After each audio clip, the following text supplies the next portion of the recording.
Assalamualaikum warahmatullahi wabarakatuh. Perkenalkan, nama saya Nur Aisyah dengan NIM 23101167200001.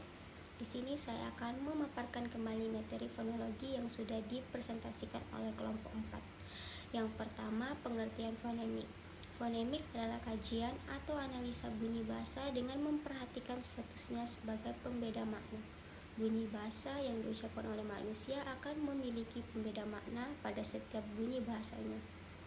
Objek kajian dari fonemik adalah fonem, berbeda dengan objek kajian fonetik yang mengkaji fon. Fonem adalah bunyi bahasa yang dapat atau berfungsi membedakan makna. Fonem merupakan abstraksi atau gambaran dari satu atau sejumlah fon, baik berupa huruf vokal atau huruf hidup maupun huruf konsonan atau huruf mati. Selanjutnya, identifikasi fonem dan distribusinya. Identitas fonem berlaku hanya di dalam satu bahasa sama saja.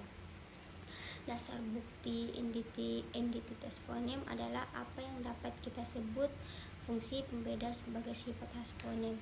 Cara untuk mengetahui apakah sebuah bunyi merupakan fonem atau bukan, yaitu carilah sebuah satuan bahasa bisa berupa sebuah kata yang mengandung bunyi tersebut, lalu membandingkannya dengan satuan bahasa yang mirip dengan satuan bahasa yang pertama.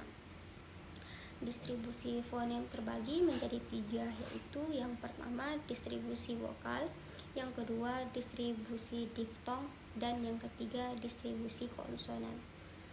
Distribusi ini menentukan penempatan fonem tersebut, apakah dia bisa berada di awal, di tengah, maupun di akhir kata. Untuk distribusi vokal bisa menempati semua isi posisi baik di awal, di tengah, maupun di akhir kata. Sedangkan untuk diftong itu rata-rata tidak menempati posisi awal dan posisi akhir saja. Kemudian distribusi konsonan rata-rata hanya bisa menempatkan posisi awal dan posisi tengah.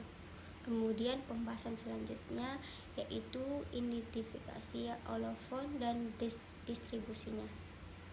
Olofon dapat dikatakan sebagai variasi bunyi yang terdapat pada sebuah fonem. Sebagai contoh, bunyi P, kata parkir, dan kata padi merupakan dua alasan yang berbeda, meskipun keduanya menunjukkan bunyi yang sama, namun ada perbedaan dalam cara pengucapannya. Sedangkan fonem sendiri merupakan satuan bunyi yang membedakan arti dari sebuah kata dalam bahasa. Namun, alofon pada dasarnya tidak memiliki makna yang berbeda dan hanya merupakan variasi bunyi suara yang terdapat pada fonem yang sama. Seperti pada contoh pengucapan bunyi R dalam kata kerah dan keri.